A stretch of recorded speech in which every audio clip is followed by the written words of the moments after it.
जय Hind students. MFS monetary and financial institution का 2 video upload हो गया है अभी तक। ठीक है, यह तीसरा वीडियो है। इन तीनों वीडियो में हम कोई MCQ का सेट नहीं अपलोड किया। हमने पूरे बुक से जो भी निचोड़ क्वेश्चन हो सकते हैं उसको कवर किया है। अगर आप तीनों के तीनों वीडियो देख लेते हैं तो मैं दावे के साथ कह सकता हूं जो 90% क्वेश्चंस आपको कवर हो जाएगा। 90%, 10% मैं इसलिए नहीं बोल रहा हूँ, हो सकता है जो क्वेश्चन मैंने छोड़ा जो ये उतना महत्वपूर्ण नहीं है अगर उसी में से पूछ देगा, लेकिन 90% मैं एश्योर्ड करता हूं जो यही क्वेश्चन एग्जाम में आएगा ही। ठीक है, इसलिए आप तीनों वीडियो को जरूर देख लें। अगर अभी तक उन दोनों वीडियो को नहीं देखे हैं तो उसका लिंक इस वीडियो के डिस्क्रिप्शन में है, आप देख लेंगे। ठीक है, मैं चैप्टर वाइज टॉपिक वाइज इसमें हम नोट्स बना के आप लोगों को समझाना चाहा है जो कि काफी हेल्पफुल है। ठीक है, चलिए पहला क्वेश्चन है, ऐसा माना जाता था कि स्वर्ण मान एक स्वचालित मान है, यह मान्यता है। तो यह प्रथम महायुद्ध यानी कि विश्व युद्ध के बाद हुआ। ये प्रथम जो विश्व युद्ध है 1914 में शुरू हुआ था, 1918 तक चला था। ठीक है, चलिए स्वर्ण मान के प्रकार हैं। तो स्वर्ण मान के जो प्रकार हैं उसमें स्वर्ण चलन मान और स्वर्ण धातु मान है। ठीक है, जो राष्ट्र स्वर्णमान बनाए रखने का निर्णय करता है वह त्याग कर देता है किसका?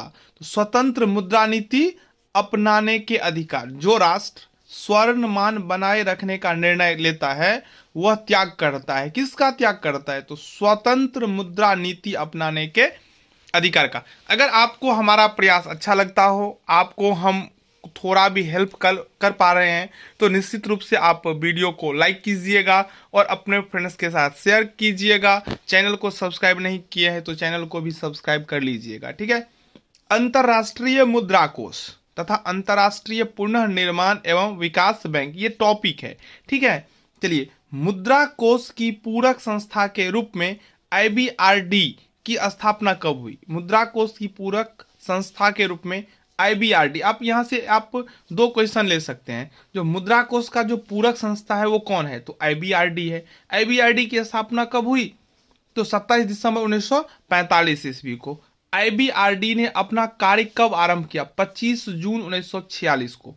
इसके बाद हम सेट भी अपलोड करेंगे 100 क्वेश्चंस का। ठीक है, तो लगातार जब तक आप लोगों का एग्जाम होगा सभी भाषाओं का और दोनों सब्सिडी का वीडियो अपलोड होगा। उसके बाद पार्ट 3 का भी क्लास इस चैनल के माध्यम से आप लोगों को करवाया जाएगा। ठीक है, विश्व बैंक की व्यवस्था में प्रत्येक सदस्य राष्ट्र के वोट कितने होते हैं? तो 250। 1 सितंबर 1991 तक 1 सितंबर 1991 तक अंतर्राष्ट्रीय मुद्रा कोष के सदस्यों की संख्या हो चुकी थी तो 155। 1 सितंबर 1991 तक अंतर्राष्ट्रीय मुद्रा कोष के सदस्यों की संख्या हो चुकी थी तो 155। चलिए अब हम कुछ मिसलेनियस क्वेश्चंस को देख लेते हैं। एक मुद्रा की दूसरे मुद्रा के रूप में कीमत कहलाती है तो वास्तविक विनिमय दर। एक मुद्रा की दूसरे मुद्रा के रूप में कीमत कहलाती है तो वास्तविक विनिमय दर।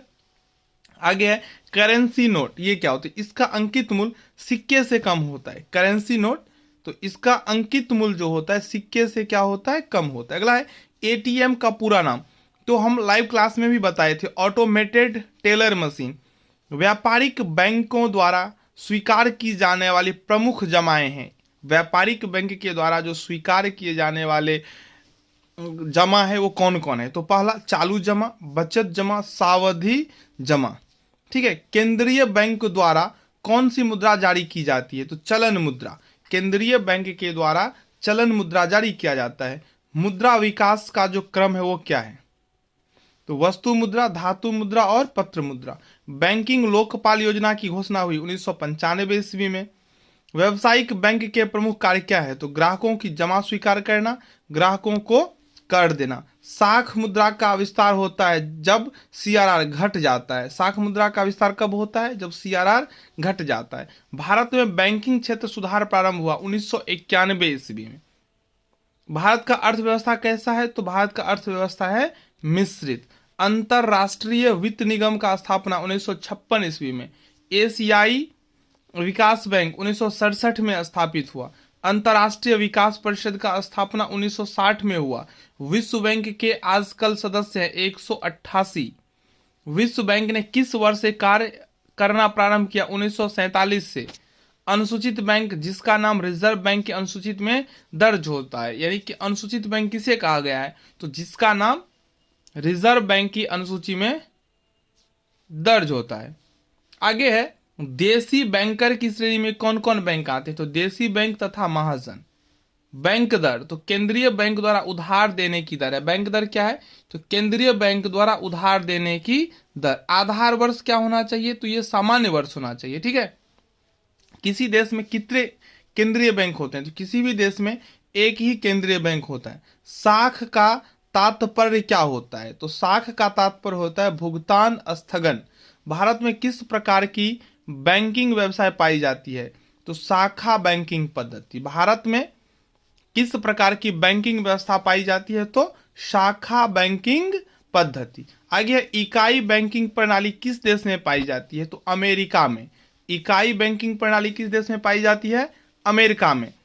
Banks are purveyors of money, तो यह कथन शेयर्स का है। ठीक है। आगे है bank of England. Bank of England England का राष्ट्रीय बैंक है।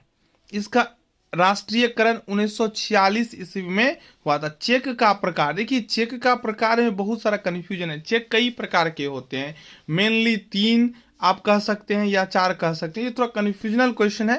ठीक है। तो MFS monetary and financial institution से जितने भी इंपॉर्टेंट क्वेश्चन थे, इंपॉर्टेंट टॉपिक्स थे, सबको 3 वीडियो में कवर कर दिया गया है। उसके बाद हम आप लोगों के लिए जितने भी VVI सेट हो सकते हैं ऑब्जेक्टिव का, वो अपलोड करेंगे। हिंदी 50, हिंदी 100, मैथिली 50, इंग्लिश 50, सबका वीडियो एक एक करके अपलोड होगा। आप लोग देख लें। तो सभी के सभी वीडियो अपलोड किए जाएंगे। जो वीडियो अभी तक अपलोड हो चुके हैं वो वीडियो आप देख सकते हैं, जिसका लिंक इस वीडियो के डिस्क्रिप्शन में मिल जाएगा। आपको डायरेक्ट हमसे जुड़ना हो तो उसका व्हाट्सएप ग्रुप का लिंक इस वीडियो के डिस्क्रिप्शन में है। उस लिंक के थ्रू आप ग्रुप ज्वाइन कर सकते हैं, अपना प्रॉब्लम शेयर कर सकते हैं। पहले एग्ज़ाम जो है MFS का होगा, उसके बाद सब्सिडी जो इंडियन इकोनॉमी है उसका भी वीडियो अपलोड है। लेकिन अभी आप हिंदी, मैथिली, इंग्लिश का और MFS का प्रिपरेशन कीजिए, क्योंकि दोनों का एग्ज़ाम लगातार है। उसके बाद 7 जनवरी को एग्ज़ाम है इंडियन इकोनॉमी का, तो अच्छा खासा टाइम मिलेगा जिसमें आप प्रिपरेशन को कंप्लीट कर सकते हैं। ठीक है। अगर आपको लाइव क्लास चाहिए तो वो भी मिल जाएगा। तो ओवरऑल ये समझ लीजिए जो है चैनल आप लोगों के लिए काफ़ी हेल्पफुल है। आप लोग चैनल को सब्सक्राइब कर लें और अपने फ्रेंड्स के साथ भी इसे शेयर कर दें। अभी के लिए इतना ही, मिलते हैं फिर बहुत जल्द अगले वीडियो में। धन्यवाद।